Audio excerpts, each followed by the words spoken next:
हेल' लोगोफोर welcome back to माय SP प्र इउटुब चेनेल दिनै नोंथांमोननि थाखाय मोनसे गोजोनथाव खौरां लानानै फैदों बेनो जाबाय सेन्ट्रेल गभर्नमेन्टनि गोदानै ओंखारनाय सिआरपिएफ कनस्टेबल ट्रेड्समेन दा बेनि एडभार्टाइजमेन्ट नटिसखौ जों नायलांसै दा बेयाव होनाय दङ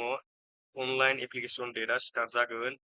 20 तारिख 4 मार्च 2026 आरो लास्ट डेटआ जागोन 19 तारिख 5 मार्च 2026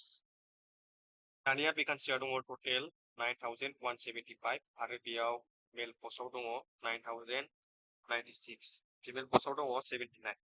नैबे साराव माखासे स्टेट वाइज भेकान्सि होनाय दङ नोंथांमोना पिडिएफखौ लिंकनिफ्राय डाउनलड खालामनानै नायबानो जाबाय दा जों बाव अनलि आसामनि पस्टखौल' नायगोन ग्रासपेन्टआव दङ 5 पस्ट बारबाराव दङ 6 बागलाराव दङ 30 पस्ट फुगलाराव दङ 3 पस्ट दुगाव दङ 36 पस्ट कारपेन्टाराव दङ 4 पस्ट ड्राइभाराव दङ 81 मालियाव दङ 4 पस्ट मटर मेकानिक भेहिकलाव दङ 74 5 पेनाव दङ 0 पेन्टाराव दङ 3 साफाय कर्मचारियाव दङ 14 पस्ट टेलराव दङ 4 वाटार केरियाव दङ 13 वासारमेनाव दङ 9 टटेल 286 पस्ट बेसाव होनाय दङ कनस्टेबल ड्राइभार कनस्टेबल मटर मेकानिक कनस्टेबल कारपेन्टार कनस्टेबल ब्रास पेन बेफोरनि थाखाय दङ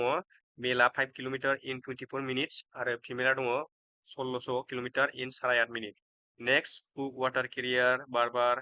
हेयारड्रेसार वासारमेन वासारवुमेन साफाय कर्मचारि बिसिना जाबाय 1600 किलोमिटार इन 10 मिनिट आरो गार्लफोरनि थाखाय 1600 किलोमिटार इन 12 मिनिट